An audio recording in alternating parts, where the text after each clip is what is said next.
예수님 안에서 길과 진리와 생명은 서로 하나입니다. 분리되어서 자리를 잡고 있지 않습니다. 이것이 매우 중요하죠. 그러니까 길과 진리 이것이 분리된다면 그것은 우리 삶에 어떠한 원리나 준칙을 제공해 주지 못한다는 것을 인정해야 됩니다. 길은 반드시 진리여야 하고 생명이 있어야 하는 겁니다. 오늘 말씀은요, 진리와 함께 가는 길에 관한 겁니다.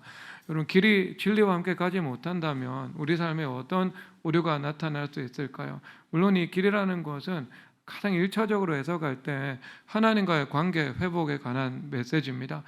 그것은 우리가 교회됨 40일을 통해서 무수히 살펴보았고요. 좀 다른 각도이지만 2차적인 해석이죠.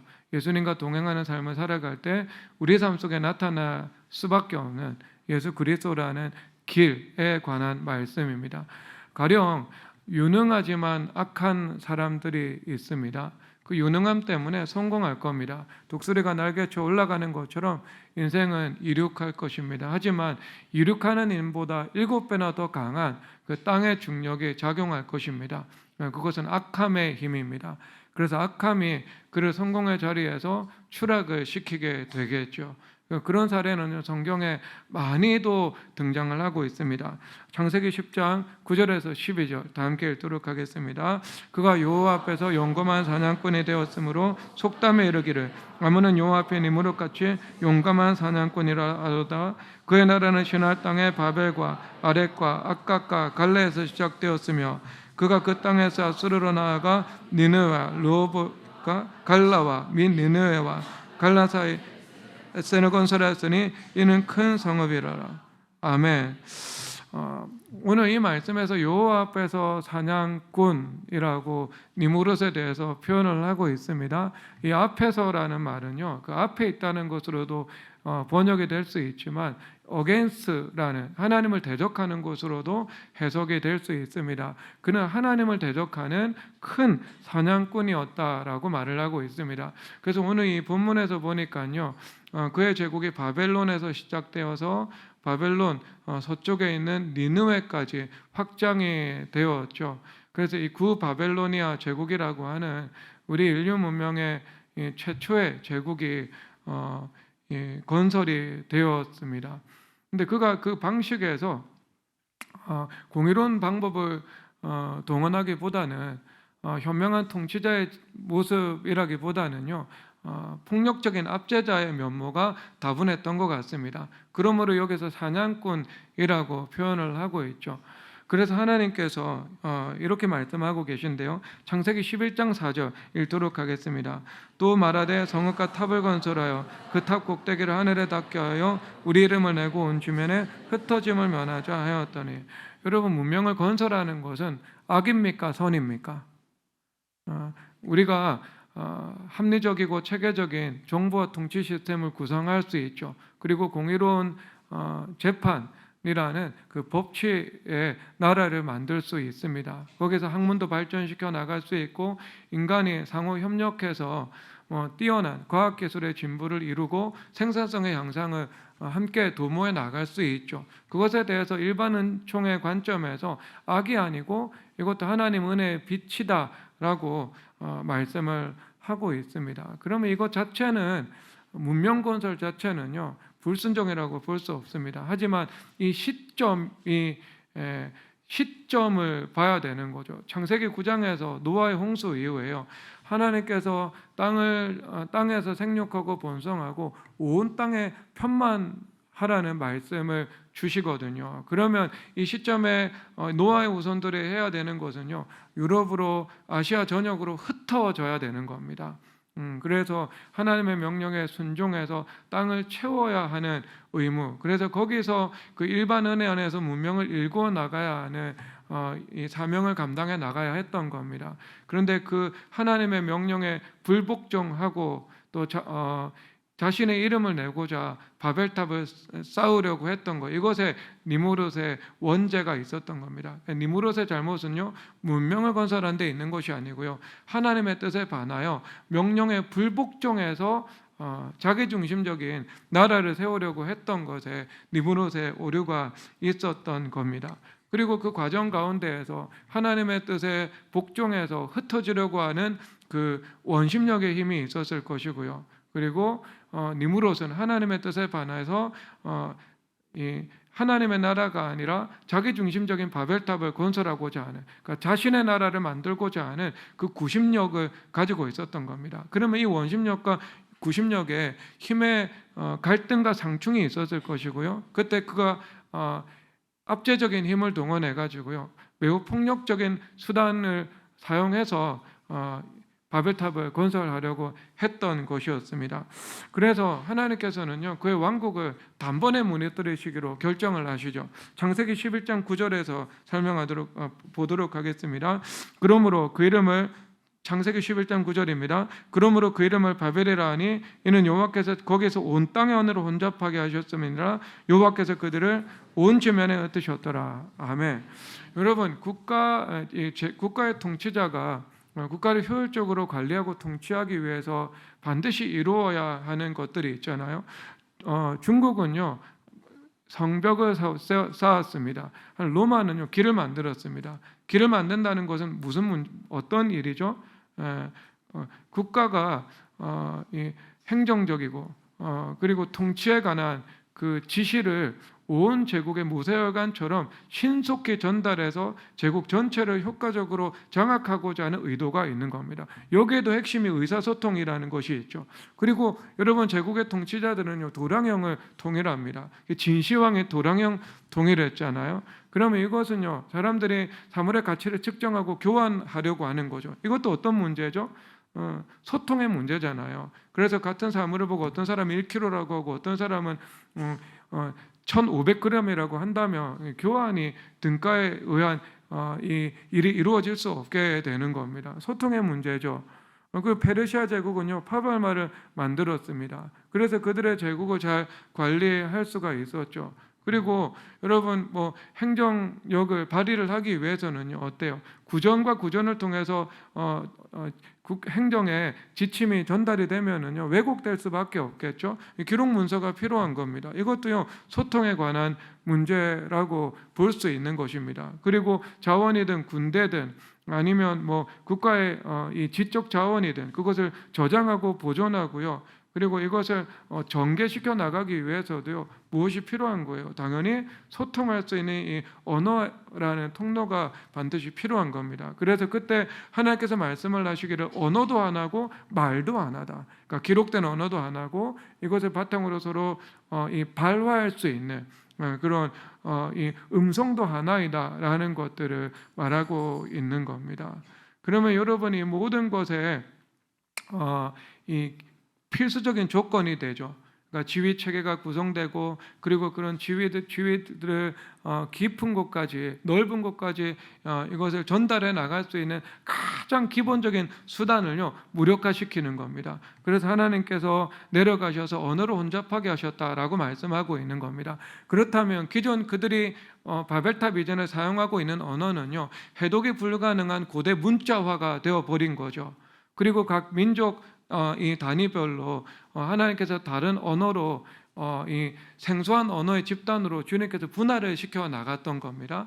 그러니까 통치가 일순간에 하나님께서 반역이나 아니면 전쟁이라는 방법을 동원하지 않고서도요, 주님께서 단번에 무력화시켜 놓은 것들을 볼 수 있는 겁니다. 그러니까 니무롯의 폭력을 통한 그 압제가 완전히 그것을 통해서 무력화될 수밖에 없고요. 각 가문별로 민족 집단이 탄생해서 온 이 한민족이나 아니면 일본 민족이나 중국 한족처럼 그때 분화된 민족이요, 각지로 흩어질 수 있는 그 일들이 이루어진 것입니다. 그러니까 여기서 우리가 핵심적으로 말할 수 있는 것이 무엇인가? 인간이 온갖 방법으로 성공을 하고 성공을 지키려고 하죠. 하지만 그것이 불법과 함께 가고 있다면 어때요? 하나님께서 그 성공을 무너뜨리신다, 이것을 말씀해주고 있습니다. 성경에서도 말씀하시는데요, 시편 37편 1절에서 2절입니다. 읽겠습니다. 악을 행하는 자들 때문에 불평하지 말며 불의를 행하는 자들을 시기하지 말지어다. 그는 풀과 같이 속히 배임을 당할 것이며 푸른 채소같이 세잔할 것이미로다. 아멘. 악인의 본성 너희들이 부러워하지도 말고 시기하지도 말고 기이하게 여기지도 말라라고 말씀하고 있습니다. 그래 조금만 있으면 풀과 같이 세잔해서 너희들이 자세히 살필지라도 그것을 너희들이 관찰할 수가 없을 것이다. 그 존재가 무로 돌아간다. 이것을 말씀을 하고 있는 겁니다. 우리가 이 길 걸어갈 수 있습니까? 성공을 추구하는데 이것이 하나님의 말씀의 관점에서 불법입니다. 이 길은 매우 불안정한 길이 될 수 있겠죠. 불법의 길 우리가 걸어갈 수 없습니다. 그래서 여러분 욥기에서 말씀하고 있거든요. 악을 떠남이 지혜다고. 죄를 떠나는 것이 지혜예요. 그러니까 죄를 떠나면서 이루어진 성취가요, 지속성을 보장을 하게 되는 겁니다. 우리의 길이 아닙니다. 그리고 또한 두 번째는요, 어떤 길도 걸어갈 수가 없는가? 성실한데 의욕은 있는데 무능력함의 길은 또한 걸어갈 수가 없잖아요. 그래서 이순신 장군의 그 피와 땀을 흘려서 이루어놓은 그 조선 수군을요, 원균이라는 무능한 장수가 단번에 해전을 통해서 모두 바다에 수장을 시켜버리지 않겠습니까? 여러분 성경에서도요, 성실한데 무능한 인물이 등장을 하고 있습니다. 전도서 2장 18절에서 19절 다 함께 읽겠습니다. 내가 해 아래에서 내가 모든 수고를 메워하였노니 이는 내 뒤를 이어에게 남겨주게 됨이라. 그 사람이 죄의 자일 낸 죄, 음의 자일 죄 누가 알자마는 내가 해 아래에서 내 죄를 다하여 수고한 모든 결과를 그가 다 관리하리니 이것도 헛되도다. 아멘. 솔로몬 왕이 인생의 말년에 전도서를 기술을 하고 있거든요. 그러면 이 전도서라는 것은요, 어때요? 자신의 인격과 삶도 통과해서 나오는 거죠. 제가 말씀을 하는 것이 삶으로 관찰해서 말씀을 전할 수도 있지만, 특별히 제가 회개가 설교할 때는요, 그 모든 말씀이 저의 영혼을 관통해서 이 말씀이 흘러나왔거든요. 설교 준비를 할 필요가 없었죠. 영혼을 관통한 것 자체를 가지고 말씀을 전하면 되니까요. 그러면 이 전도서도 마찬가지인데요. 가만히 자신의 인생을 보니까 자신의 자녀가 자신만큼 지혜롭지 못한 거예요. 그래가지고 이 예측을 하고 있는 겁니다. 내가 세운 것이 있는데 이것을 우리 자녀가 관리를 잘 못할 것 같다. 이 인재가 아니다라는 판단을 내리게 된 거예요. 그런데 여러분 그 르호보암 왕이 왕 위에 올랐을 때요, 막 그렇게 또 어리석은 면만 보이고 있는 것은 아닙니다. 그 단서를 볼 수 있는데요. 열왕기상 12장 8절입니다. 읽겠습니다. 왕이 노인들을 자문하는 것을 버리고 왕의 앞에 모셔 있는 자기와 함께 자라난 어린 사람들과 의논하여. 아멘. 르호보암 왕이요, 자질이 있습니다. 그것은 의논하는 자질이죠. 왜? 경영은 의논함으로 성취가 된다. 지력이 많으면 백성의 평안을 누린다라고 말씀을 하고 있거든요. 그러니까 국가에는요, 지략가가 많아야 되는 겁니다. 그러면 여러분 이 전략가들하고 상의를 하는 것들을 그가 아버지로부터 교훈을 받아가지고요 알고 있었던 것 같습니다. 그래서 백성들의 노역의 짐을 덜어달라고 왔거든요. 그럴 때 자문을 구하는 거죠. 그 자문도 두 대상에게 구합니다. 솔로몬 왕의 신하였던 그 늙은이들에게 자문을 구하고요, 그리고 자기와 함께 자라났던 젊은이들에게도 함께 의논을 하는 모습을 구할 수가 있습니다. 이것을 통해서 우리가 볼 때 르호보암 왕은요, 독단적으로 선택을 하기보다는 다른 사람들의 말에 귀를 기울일 줄 아는 그런 마음의 기본적인 태도는 가지고 있었다라는 거죠. 그런데 문제는요, 귀를 기울이고 들을 줄을 아는데요, 그 많은 들을 것들 중에서 무엇을 택해야 할지, 즉 어리석은 것과 지혜로운 것을 분별할 수 있는 능력은 그 안에 결여가 되었다라는 것을 말해주고 있는 겁니다.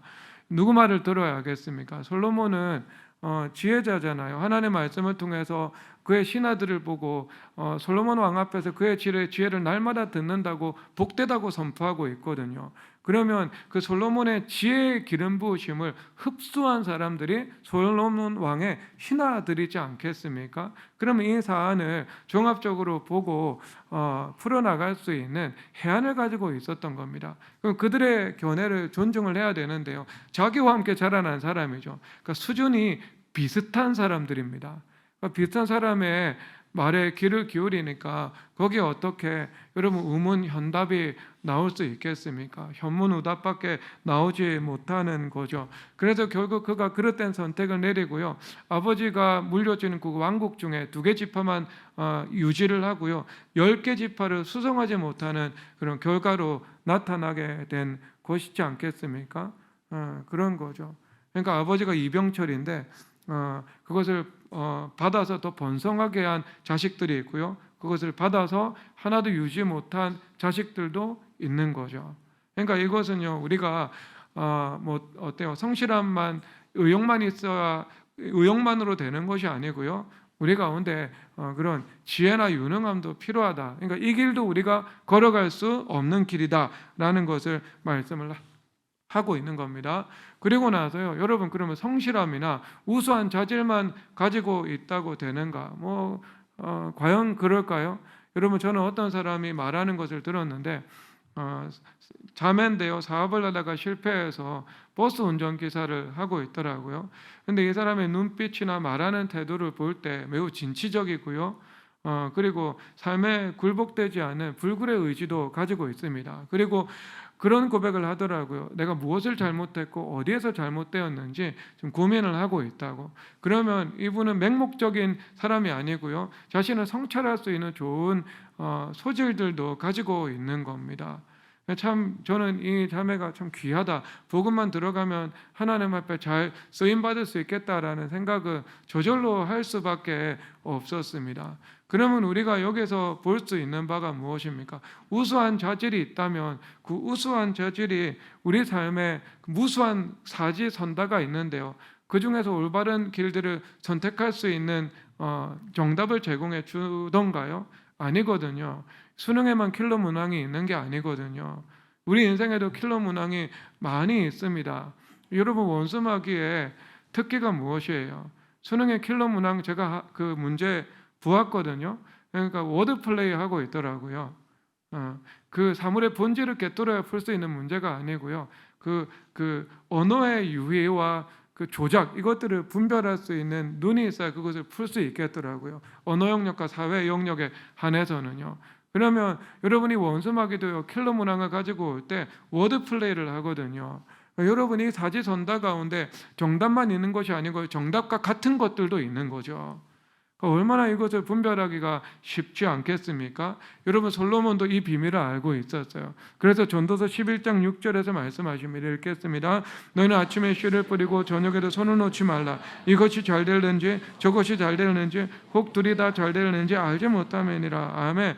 여기서 알지 못한다라고 말씀하고 있는 거예요. 솔로몬도 사업을 했는데 그 계열사 중에 어떤 사업이 잘 될지 어떤 사업은 실패할지 어떤 부분은 지금 잘 될지 어떤 부분은 지금 안 되다가 나중에 잘 될지 이거에 종잡을 수 없는 면이 있다라고 표현을 하고 있는 겁니다. 여러분 만물이 대한민국 최대 컨설팅 회사가 있죠. 맥킨지 컨설팅에서 컨설팅 해준 대로 돌아가면은요. 여러분 왜 대기업이 진출하는 사업에서 실패하겠습니까? 돈만 주면 거기에서 최고의 인재 집단이요 컨설팅 해주지 않습니까? 근데 안 되잖아요, 여러분. 컨설팅 받아서 된다면은요 실패하는 대기업은 절대 나오면 안 됩니다. 무한정 그 자원 정도는 사용할 수 있거든요. 안 되거든요. 그러니까 그게 여러분 솔로몬도 알기 어려운 거 컨설팅 회사의 그런 우수한 집단의 집단지성으로요. 여러분 이 하나님의 지혜를 어떻게 능가하겠습니까? 사람에게 주신 것이지만 그래서 잠언 14장 12절에서 이렇게 말씀하시는데요. 어떤 길은 사람이 보기에 바르나 필경은 사망의 길이니라. 아멘. 그러니까 모든 사람들이 옳다 하는 길도 그런데 그 길이 나중에 알고 보니까 사망의 길이다라고 말씀을 하고 있는 겁니다. 여러분 어떻게 분별할 겁니까? 지금 좋아 보이는데 나중에 안 좋은 길이 될 수도 있고요. 지금 안 좋아 보이는데 시간이 지나니까 그것이 결국 좋은 길이라는 것들을 우리가 알게 될 수도 있잖아요. 그러니까 여러분 그래서 우리는 이 땅에서 하나님을 의지하며 살아갈 수밖에 없다. 여러분 이것이 유일한 답입니다. 요한복음 14장 7절 다 함께 읽도록 하겠습니다. 예수께서 이르시되 내가 곧 길이요 진리요 생명이니 나를 만미함지 않고는 아버지께로 올 자가 없느니라. 여러분 제가 점층적으로 보았잖아요. 유능한데 불법한 길 갈 수 없습니다. 성실한데 무능력한 길, 그 길도 우리가 갈 수가 없어요. 그리고 우수한 자질을 가지고 있고 인간적으로는 부족함이 없습니다. 그렇다고 해서 우리가 인생의 방향과 미래의 추이를 다 붙잡을 수 없기 때문에 이란과 미국이 전쟁을 벌일지, 그리고 그 전쟁이 언제 끝날지, 그리고 그 옆에 붙어있는 아랍에미리트의 미래는 어떻게 될지 우리가 유추하고 추론할 수 있지만 단정할 수 없기 때문에요. 어떻게 해요? 우리는 누구나 모든 사람은 하나님을 의지하며 살아갈 수밖에 없습니다. 그러니까 여러분들이 맥킨지 컨설팅의 수석 컨설턴트라고 하더라도요, 여러분들의 주식 투자나 여러분들의 인생의 방향이나 여러분들의 진로에 대해서 이것을 정확히 예측하고 붙잡는 것은 가능한 일이 아니라는 사실입니다. 아니라는 사실, 솔로몬이 알지 못한다고 말하고 있잖아요. 이것이 잘 될지 안 될지 솔로몬 이해하거든요. 나머지는요. 그러니까 여러분, 이게 쉬운 길은 아니라는 거죠. 그래서 잠언 3장 5절에서 6절 다 함께 읽도록 하겠습니다. 너는 마음을 다하여 여호와를 신뢰하고 내 명체를 의지하지 말라. 너는 범사의 그를 인정하라. 그래야만 내 길을 지도하시리라. 아멘. 그래서 하나님을 인정하면 하나님께서 길을 지도하신다고 말씀하고 있죠. 하나님 선하신 분이죠. 원수마귀는 선이 없습니다. 원수마귀에 미혹되면은 원수마귀는 결국 악을 우리 삶에 산출할 수밖에 없죠. 그리고 예수님은 선하신 분이죠.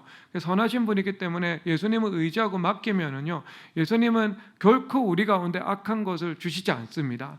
반드시 선한 길로 인도하십니다. 예수님의 존재가 그러신 분이거든요. 그러면 여러분, 우리 인생에 다가오는 사망의 음침한 골짜기가 있죠. 그러나 시편 23편에서 말씀하십니다. 푸른 초장이 먼저고 사망의 음침한 골짜기가 나중이 아닙니다. 사망의 음침한 골짜기가 먼저고 그 다음에 푸른 초장이에요. 그러면 사망의 음침한 골짜기는 그 푸른 초장으로 들으시기 위한 주님의 경로라고 볼 수 있겠죠. 왜 하나님께서 그러시는가? 하나님께서 우리가 연단을 통해 가지고요, 물을 통해서 물을 다스리고 유를 통해 유를 다스리기를 원하시는 거죠. 그러니까 우리가 있음이라는 것을 다스리기를 원하고요, 없음이라는 것도 다스리기를 원하는 겁니다. 유전과 무전이 있죠. 돈이 있는 것도 다스릴 수 있어야 되고요, 돈이 없는 것도 다스릴 수 있어야 됩니다. 둘 다 다스릴 수 있어야 돼요. 무엇을 통해서 배우는 거예요? 고난을 통해서 배우는 거예요. 유명함도 다스릴 수 있어야 되고요, 무명함도 다스릴 수 있어야 됩니다. 그럼 우리가 이것을요, 이 연단을 받을 때 우리가 이것을 우리 내면의 세계에서 시험에 들지 않고 흔들리지 않고 이것 때문에 우리가 무너지지 않고 내적인 이 단단한 능력을 가지고요, 이것을 잘 다스려 나갈 수 있는 그 힘을 하나님께서 우리 안에서 길러주는 시간입니다. 그래서 연단을 통해 가지고요, 그 다음 푸른 초장이라는 곳으로 하나님께서 인도해 나가시는 것입니다. 그것을 기억하시기를 바랍니다. 그리고 나서요, 여러분, 우리가 길이라는 것은요, 결국 진리와 함께 가야 합니다. 그러니까 길과 진리는 하나 되어서 갑니다. 이것을 기억을 하시기를 바랍니다. 여러분, 칸트는요, 실천 이상 비판에서 매우 분열적인 시각을 보여주고 있거든요. 그러니까 자연의 인과적인 기계적인 이 법칙하고요, 우리 자유라는 것은 독립적으로 분리되어서 존재한다, 이렇게 말을 하고 있습니다. 그러니까 자연 세계는요, 기계적으로 돌아가는 거예요. 그리고 그 인간의 자유의지를 가지고 도덕적으로 선과 악을 선택하는데 이것은 서로 이 분리된 세계 속에 존재한다라는 시각을 가지고 있거든요. 성경적이지 않고요. 그리고 사물의 일반 현상을 관찰할 때에도요, 그것은 정당하지 않습니다. 왜냐하면 여러분, 세상을 보세요. 세상에서 중앙선이라는 교통의 법칙이 있잖아요. 그런데 이 법칙대로만 기계적으로 돌아갑니까? 아니면 그 중앙선을 넘어서는 사람이 있습니까? 넘어서는 사람이 있잖아요. 그래서 여러분, 그 기계적 인과 법칙을 최대한으로 활용해서 자율주행차를 만들고 있지만 그 자율주행차가 다양한 도로 사정에 대해서는 이 데이터를 통해서 인식할지는 모르겠지만 너무나도 그 많은 돌발적인 변수에 대해서는 하나하나 이 대응을 해 나가는 것들이 쉽지 않다라고 말을 할 수 있는 거죠. 그러니까 규칙하지 못하는 거예요. 인간의 인격성이라는 것이요. 그러면 이것이 어때요? 우리가 이 삶 속에서는 어때요? 삶 속에서는 자연의 인과 법칙과 인간의 자유라는 것이 상호작용 속에 존재하지 분리되어서 존재하지 않는다는 것을 말함으로 그의 사고방식은요 무너질 수밖에 없게 되는 거죠. 여러분, 제가 또 다른 비유를 들까요? 기관차가 이 레일 위를 달리고 있습니다. 그러면 기관차를 달리게 하는 힘은 무엇입니까? 바람이 기관차를 달리게 합니까? 아니면 바퀴가 기관차를 달리게 합니까? 무엇이 기관차를 달리게 합니까? 바람도 아니고요, 바퀴도 아닌 거죠. 기관차를 달리는 것은요, 보일러에 열 에너지를 가하잖아요. 그러면 증기가 압축됩니다. 그 압축되는 증기가 밀어내는 힘이 있겠죠. 그래서 엔진 안의 실린더에 기계적인 왕복 운동을 일으키게 되는 거죠. 그것을 통해서 기관차가 달리게 되거든요. 그러면 이 기관차가 달리는 것은 어때요? 자연적인 그 인과의 기계 법칙으로만 달려나가는 게 아니잖아요. 무엇이 개입되어 있는 거예요? 사람이 개입되어 있잖아요. 그래서 사람이 이 자연 법칙 안에서 열 에너지가 운동 에너지로 교환될 수 있다는 이 법칙을 발견한 거예요. 그래서 이 법칙을 사용하고 법칙을 다스려 나가면서 이 자연 세계와 그 인간의 그 개입이 서로 하나가 되어서 이 만물이 운행되어 나아가도록 하나님께서 섭리하신 것, 이것을 보여주고 있는 겁니다. 그러니까 여기서도 칸트의 이론은요 부정될 수밖에 없는 겁니다. 여러분, 그래서 창세기 1장 28절에서 그것을 단적으로 말씀해 주시는데 읽도록 하겠습니다. 읽겠습니다. 하나님이 그들에게 복을 주시며 하나님이 그들에게 이르시되 생육하고 번성하여 땅에 충만하라. 땅을 정복하라. 바다의 물고기와 하늘의 새와 땅에 움직이는 모든 생물을 다스리라 하시니라 하셨더라. 아멘. 그러면 여기서 말씀해 주고 있죠. 하나님께서 우리 가운데 복을 주셨어요. 그러면 그 복의 내용 가운데 무엇이 있는가? 복의 내용 가운데 자연을 다스리고 정복하는 것도 그 내용 안에 들어가 있잖아요. 그렇죠? 그러면은요 자연의 인과 법칙만 기계적으로 돌아가는 게 아닌 거죠. 봄, 여름, 가을, 겨울 운행되는 것처럼. 그런데 여기서 어때요? 그 인간의 상호작용이 있잖아요. 우리가 기후가 변화되는 것도 어때요? 사람이 아마존에 있는 그 나무를 많이 불태우고 이산화탄소를 우리가 이 탄소를 만들어내죠. 그렇죠. 그 상호작용 속에 있죠. 우리가 호흡하면서 이산화탄소 내고, 그리고 나무는 이산화탄소를 통해 호흡하고 산소를 내고, 그 우리가 호흡하면서 살아가고, 어떻게 여러분 그 인간과 그 작용이 분리되어 있는 겁니까? 그러니까 인간은요 자연 법칙 안에 있으면서 자연 법칙을 발견하고 그 자연 법칙을 사용하면서 그 자연과 인간이 서로 합력해 가지고요 하나님의 뜻을 이 땅 가운데서 펼쳐 나가도록 하나님께서 섭리하셨다, 이것을 분명히 말씀을 해주고 있습니다. 그리고 뿐만 아니라 하나님께서 복을 주시며 가운데에서는요 단지 이런 지식에 관한 복만 있는 것이 아니죠. 선과 악을 판단할 수 있는 그런 복도 하나님께서 우리 가운데 주셨습니다. 그래서 시편 1편에서는요 복 있는 사람은 말하고 있죠. 복에 대해서 말씀하십니다. 그리고 2편에 대해서요 율법을 즐거워하고 그의 율법을 주야로 묵상하는 자로다라고 말씀하고 있죠. 그러면은 그 율법이라는 것은 선과 악에 관한 분명한 가치 판단이요 지혜와 함께 나타나고 있는 것이지 않겠습니까? 그러면 하나님께서 우리 가운데 복을 주실 때는요 그 복은 이 땅에서 어때요? 선과 악이라는 그 의와 죄, 거룩과 부정이라는 것들을 보고 판단하고 분별할 수 있는 그 법칙적인 것들도 함께 있다라고 말씀을 하고 있는 겁니다. 그래서 이것을 우리가 어떻게 말할 수 있는가? 그는요 자연세계의 법칙과 그 인간의 선과 악을 선택하는 법칙이 분리되어 있다고 이야기를 하고 있거든요. 분리되어 있다. 그런데 분리되어 있지 않습니다. 이것은 하나가 되어 있어요. 그러니까 신명기 28장 2절에서 4절 다 함께 읽도록 하겠습니다. 읽겠습니다. 내가 내 하나님 여호와의 말씀을 청종하면 이 모든 복이 내게 임하여 내게 이르리니 성읍에서도 복을 받고 들에서도 복을 받을 것이며 내 몸의 자녀와 내 토지의 소산과 내 짐승의 새끼와 소와 양의 새끼가 복을 받을 것이며. 아멘. 여러분 분리되어 있지 않죠. 자연세계에서 우리가 복을 받고 그다음 저주를 받을 수도 있게 되는 거죠. 그런데 그 원인은 무엇이 되는 거죠? 우리의 순종과 불순종이 되는 겁니다. 그러니까 우리가 순종할 때 하나님께서 운행하시는 자연 세계에서 복을 받을 수 있고요. 불순종할 때 역시 동일한 세계에서 저주를 받을 수 있게 되는 거죠. 그렇다면 하나님의 말씀 안에요. 자연 세계의 원리와 하나님의 말씀의 사법 시스템은요, 서로 하나가 되어 있다. 이것을 말씀을 하고 있는 겁니다. 하나가 되어 있습니다. 분리된 세계가 아닙니다. 성각의 법칙적인 세계와 자연 세계가 분리된 세계가 아니고요. 이 두 세계는 서로 하나가 되어 있는 거죠. 그래서 이스라엘 백성들이 우상 숭배를 하면은요, 기근이 오게 되잖아요. 그리고 이스라엘 백성들이 하나님의 명령에 순종하면서 살아갑니다. 그러면 하나님께서 이른 비와 늦은 비를 적절히 내리시면서 자연의 순환이 온전히 그 가동이 되어서 많은 소출을 낼 수 있도록 주님께서 은혜를 베풀어 주신다라고 말씀을 하고 있습니다. 그러므로 여기서 우리가 파악해야 되는 이 가장 기본적인 진리는요, 순종하는 것에 상급이 있다라는 겁니다. 여러분 창세기 6장 14절 다 함께 읽겠습니다. 너는 고페루 나무로 너를 위하여 방주를 만들되 간에 칸들을 막고 역청을 그 안팎에 칠하라. 아멘. 하나님께서 방주 만들라고 하죠. 방주 만들라고 하는 것이 극단적인 급진적인 하나님의 명령이었습니다. 큰 비를 본 적이 없습니다. 그리고 홍수로 심판당한다는 거, 사람들이 과거의 역사를 보고 그 기억을 가지고 거기서 교훈을 얻죠. 그래서 이런 역사가 반복되지 않기를 사람들이 도모를 하지 않겠습니까? 그럼 한 번도 우리가 본 적이 없는 일입니다. 그것을 주님께서 나타난다라고 말을 하고 있을 때 이것이 얼마나 믿기 힘든 일입니까?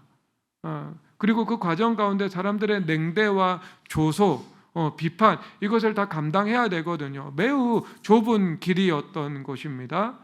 그런데 여러분, 그 말씀에 순종하라고 말을 하고 있는데 뭐라고 여기서 언급하냐 하면은 그 순종이라는 것이 하나님을 위한 것이기도 하지만 너와 너 자신을 위한 것이기도 하다라고 말씀을 하고 있습니다. 너와 자신을 위한 겁니다. 여러분, 하나님께서 여러분들에게 순종과 불순종의 이라는 것들을 제시하잖아요. 그러면 순종하는 것은 여러분 자신을 위해서 순종하는 것이기도 합니다. 여러분에게 복이 됩니다. 여러분, 이것이 왜 노아에게 복이 되는지 볼까요? 방주를 만들어야 됩니다. 그러면 얼마나 많은 제목이 필요합니까? 그러면 그 제목을 구입하기 위해서는요, 어때요? 그가 물질적인 복을 받아야 됩니다. 하루 벌어서 하루 먹고 사는데 급급하다면 그가 방주를 만들 수 있는 그 시간의 여유도 없을 뿐만 아니라 그 필요한 것 이상의 자원, 이것이 없다면 만들어내는 것 자체가 불가능한 일이 되는 것입니다. 그러니까요, 물질적인 축복을 주겠죠. 그리고 여러분 어떻게 생각합니까? 노아 홍수 이후에요, 인간의 원시 시대가 다시 시작되어서 그 바닥부터 문명을 발전시켜 나갔다고 생각합니까? 그렇지 않습니다. 왜 그런가? 노아와 노아의 자녀 자체가요, 최고급 엔지니어들입니다. 왜냐하면 여러분, 이 완벽한 방주를 만들어내야 됩니다. 폭풍과 지진이 일어나는 그 대재난을 견디도록 설계된 방주를요, 구현해 내어야 하는 거죠. 그러면 얼마나 그것이 견고해야 됩니까? 그러면 그 과정 가운데에서요, 목재를 다룰 수 있는 기술, 그리고 설계하고 그 설계된 대로 구현해 나가서 어떤 견고한 건축물을 만들 수 있는 이 기술적인 능력, 이것이 임했겠죠. 그리고 목공 도구가 필요하잖아요. 그 도구는 철로 만들어요. 그러면 철은 어디에서 나옵니까? 광석이잖아요. 그러면 다양한 광석들을 보면서요, 거기서 철을 만들어낼 수 있는 그 광물들을 구별을 해내야 되죠. 그리고 구별한 것을요, 열을 가해가지고 철을 만들어내고, 그리고 다양한 그 변형을 통해 가지고요, 기구를 만들어내야 되는 겁니다. 그러면 광물을 다루고 철을 다루고 그것을 통해서 다양한 기계들을 만들어낼 수 있는 그 실사구시의 지식도 그들 가운데 습득이 되었던 겁니다.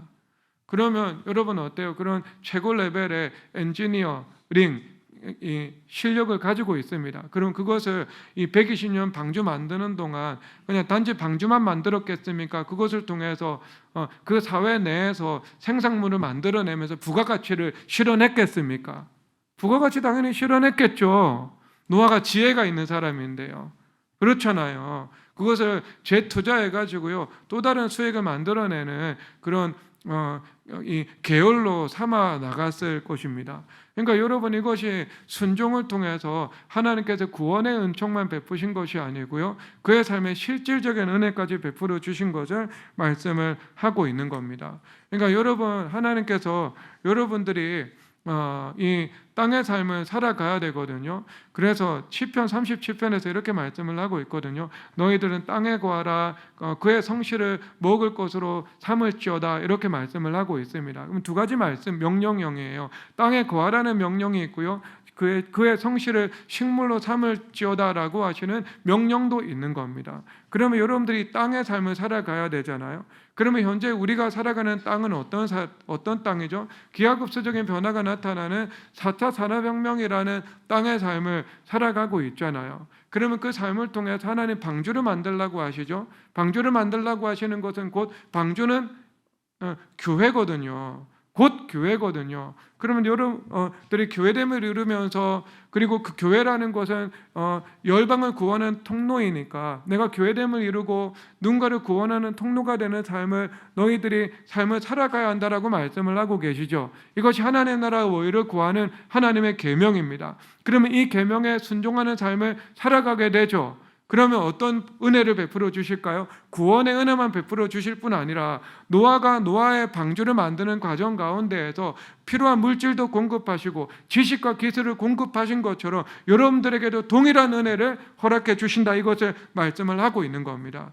그러니까 다시 말한다면 이 자연 안에서요 자연세계의 세밀한 법칙을 발견하고 사용하고 다스릴 수 있는 관찰력과 통찰력을 주시겠죠. 무언가 도구적인 것들 만들어낼 수 있는 그런 손재주를 주시겠죠.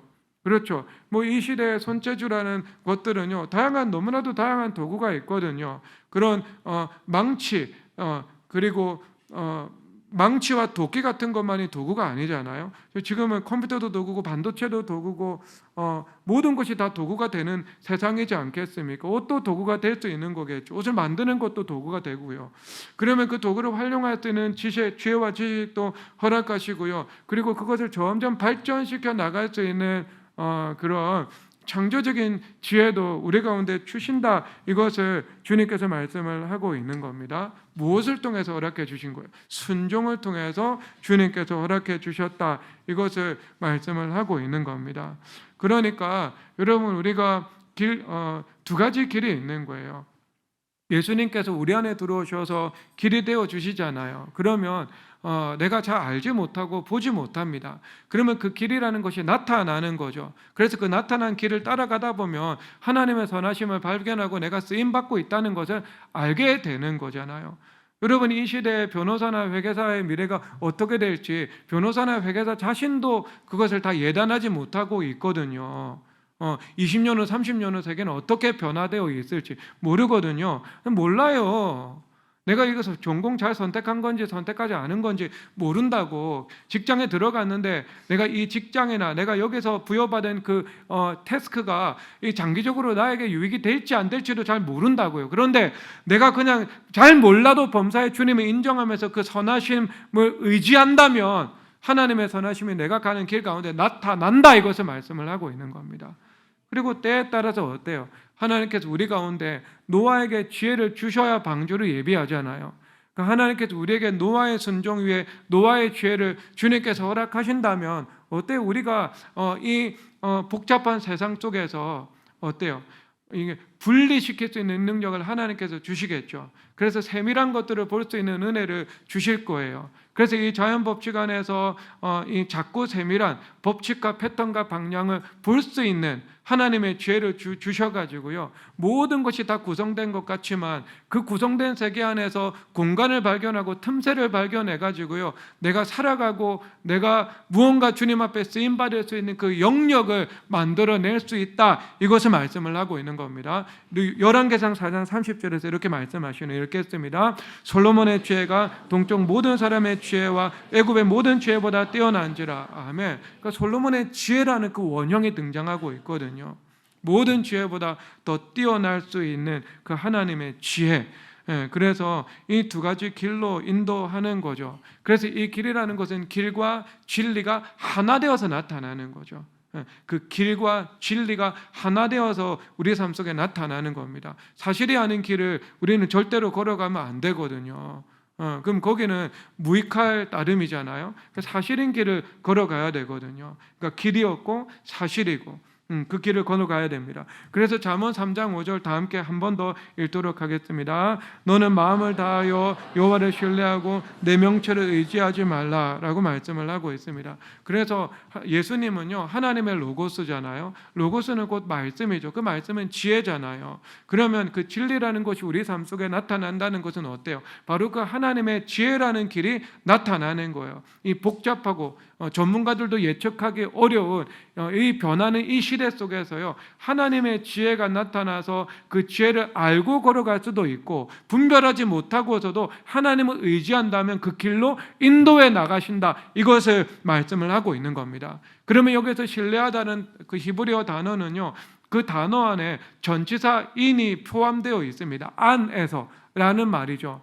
그러면 이 말씀은요 안에서 신뢰하다라는 말입니다. 그래서 이 말씀은 예수님 우리 안에 들어오시고 우리가 예수님 안에 있는 겁니다. 바로 그 안에 있다는 예수님과의 인격적 관계죠. 그래서 우리가 지식적 사변적 신앙을 통해서는요 예수님의 길이 나타나는 은혜를 누릴 수 없게 되는 겁니다. 그러니까 범사에 전심을 다해서 여호와를 신뢰할 때 그가 그 길을 우리 삶 속에 나타내신다고 말씀하고 있기 때문에 주님과의 그 인격적 관계와 친밀함 속에서 예수님께서 주시는 그 길이 진리와 함께 현실된다, 이것을 말씀해 주고 있는 겁니다. 그래서 우리 모든 성도님들은요 그 인격적인 친밀함의 신앙으로 주님과 함께 동행해 나갈 때 그 길 되어 주시는 것을 경험하게 될 것입니다. 다 함께 일어나겠습니다. 오직 주만 따라갑니다. 찬양하도록 하겠습니다.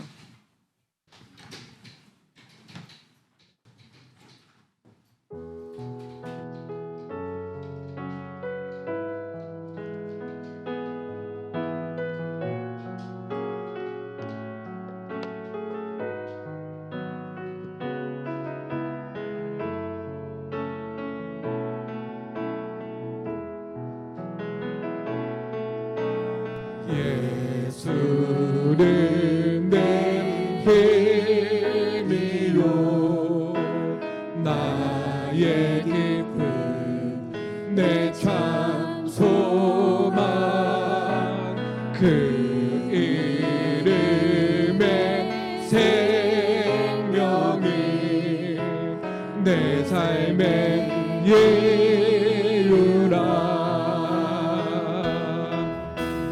내가 사나 죽으나 그 이름을 위하여 내 모든 것 다 드리리. 나를 받으소서. 오직 주만 오직 주만 따라갑니다. 오직 주만 높이 받으소서.